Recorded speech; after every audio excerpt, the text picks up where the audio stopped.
What's going on, y'all? Five Sports Talk back at it with another video, talking some NBA, talking NBA All-Star Game 2017, which is going to be played in New Orleans. Talking about my picks for the starters and the reserves for the NBA All-Star Game. We're about 40 games in, almost to the halfway point of the NBA season, and we've got a good chunk of sample size of games to judge on who I think should start and who I think should make the reserve team for the NBA All-Star Game.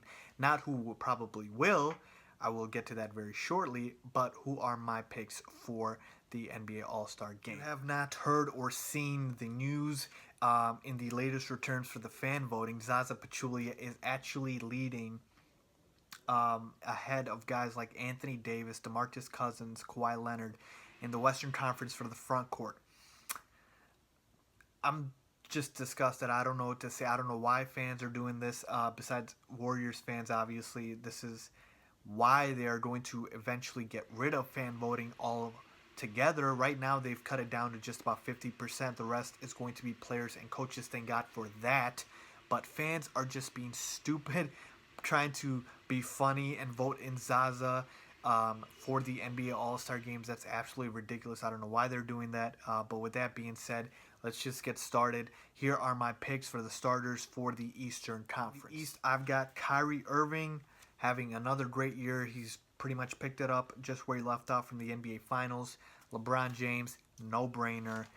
And then so here are the new guys. Isaiah Thomas. Isaiah Thomas has been absolutely ridiculous this season, averaging 28 points per game. That's right, 28. Standing at 5'9", Isaiah Thomas. A lot of people doubted this guy, and they didn't think he could be a franchise player. He's proven everybody wrong. The Celtics are a top 3 team in the East, and Isaiah Thomas has literally put the Celtics on his back and carried them at times of the NBA season. I think he's got the record now for most consecutive 20-point games, something like that. So Isaiah Thomas has been ridiculous and absolutely deserving of an NBA All-Star starting spot on the Eastern Conference. In the backcourt, I've got Isaiah Thomas. In the front court, now real quick, if you guys don't remember, there are new rules for the All-Star Game. You don't need positions. You just need 2 backcourt players and 3 front court players. That means I don't need a center, and judging off of my list right here, I don't have a center for the East, but that's fine. So I've got Jimmy Butler as my other front court player. He's literally carried the Bulls as well. I know they're not as good as the Celtics. They've had a down year, but Jimmy Butler's had some monster games this year. A couple 40-point games, a couple 50-point games. So Jimmy has been very good, and he is my other starter for the East. And then to round out the East, yes, I've got Giannis Antetokounmpo, okay? I know, like I said, there's no bigs here, but Giannis deserves it. He's averaging 24 points, 8 rebounds, 5 assists, 2 blocks, and 2 steals. That's just ridiculous, man. What can this guy do? Giannis has been ridiculous. The Bucks are finally exciting to watch. They've been pretty good this year. I think they can make the playoffs, and the only reason is because of this guy right here, Giannis Antetokounmpo, has taken that leap and actually has been better than a lot of people even expected him to be. So he is my last in the starting 5 for the East. The Western Conference starters, I've got Russell Westbrook, no-brainer. James Harden, no-brainer. Kevin Durant having another monster year. Anthony Davis, 29 points per game, second in the league in scoring, 12 rebounds. He's literally all the Pelicans have, and at times he's proven it because he's literally scoring at will for the Pelicans, and he's had a monster year. So Anthony Davis, 29 points, 12 rebounds, 2 blocks a game, absolutely deserves to be a starter. DeMarcus Cousins rounds out my starting 5. So more traditional starting 5 for the Western Conference, but with that being said, it does not matter. Those are the most deserving guys by far, in my opinion. The reserves for the All-Star Game in the East, these are my no-brainer locks. Kyle Lowry, DeMar DeRozan, absolutely need to get in. They're the reason the Raptors have the second-best record in the Eastern Conference and are having another great year. DeRozan averaging 28 points per game, Kyle Lowry averaging 22, so they are locked. John Wall, another lock. Underrated point guard, averaging 22 points, 10 assists a game. John Wall keeps getting overlooked as one of the top point guards in the NBA. He is ultra consistent, and he deserves to make the All-Star team once again. Kemba Walker, first-time All-Star. He should have made an All-Star team by now. Kemba Walker is the reason the Hornets are a playoff team, putting up 23 points per game, 5 assists. He's been rock solid, and I like Kemba a lot. And then another guy I really like, Hassan Whiteside. Yes, the Heat are not good. I know it. But Hassan Whiteside, just based off of these numbers right here, 17 points, 14 rebounds, leading the league in rebounds. And then he's a monster shot blocker. We all know that. So Whiteside, just based off of the numbers. And then another lock of mine is Kevin Love, who is having a renaissance year with the Cleveland Cavaliers after having a down year, and now he's finally fit into the system. He's finally playing well, averaging 21 points, 11 rebounds a game. So Kevin Love, another one of my locks.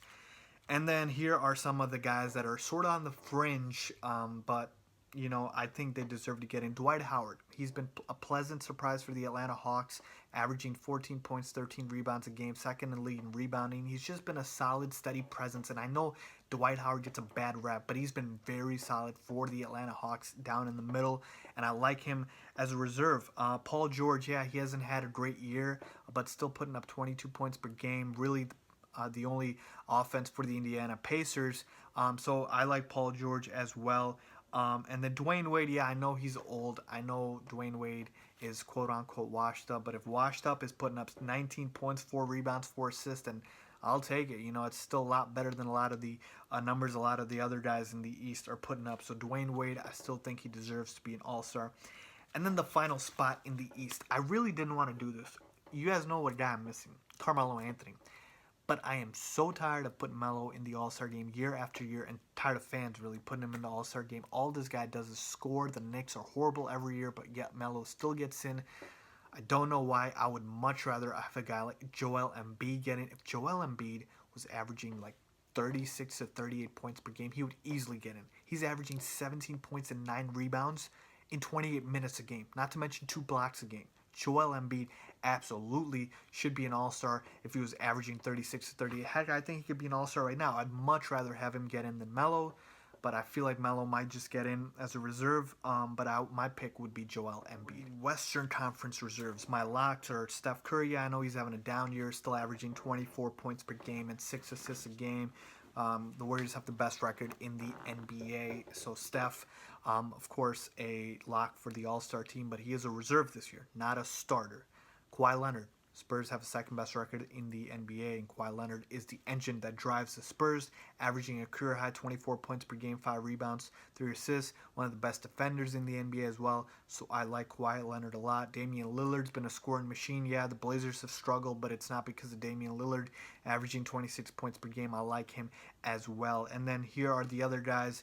Gordon Hayward, first-time All-Star, definitely deserves to get in, averaging 22 points per game. The Jazz are a top 5 team. This guy consistently gets overlooked. He is absolutely a very solid NBA player, a top 10 small forward. I like Gordon Hayward. I like his game a lot, and he definitely deserves to be an all-star. Chris Paul, got to put him in. I know the Clippers fell off from their hot start, but CP3 still being ultra consistent, averaging just about 17 and 9. So I like Chris Paul. Karl Anthony Towns, the Timberwolves have a terrible record, but this guy is putting up numbers, 22 points, 12 rebounds. Karl Anthony Towns is a lock double-double every night, so I like him as well. Rudy Gobert, okay, also a first-time All-Star if he would get in. Averaging 12 points, 12 rebounds, leading the league in blocks at 2.5 a game. He's been a consistent and steady and solid force for the Jazz, and the main reason why they're one of the best defensive teams in the NBA. A lot of people don't hear about Rudy Gay a lot. That's the thing. It's just about fan voting and popularity, but Rudy Gay has been very solid, and he's a very good center. He definitely deserves to get in. Marc Gasol. Where would the Grizzlies be without Marc Gasol, man? At one point, I feel like they had like 7 healthy guys. Marc Gasol has been carrying them, still averaging 19 points, 6 rebounds, and about 2 blocks a game. Definitely very solid. And then the last spot, really, it's going to be between the two Warriors, Klay Thompson or Draymond Green. Draymond's been having a down year statistically, 10 points, 8 rebounds, about 7 assists. But Klay's still averaging about 20 plus. So both aren't having that great of years, but just because the Warriors are the best team in the NBA, and have the best record, one of them is going to get in, or both could probably get in. My pick would be Klay, but you wouldn't be wrong either way. But with that being said, those are my picks for the Western Conference All-Star Reserves. If you guys agree, disagree, please leave a comment down below. Let me know what you guys think, and as always, don't forget to subscribe. Thanks for watching.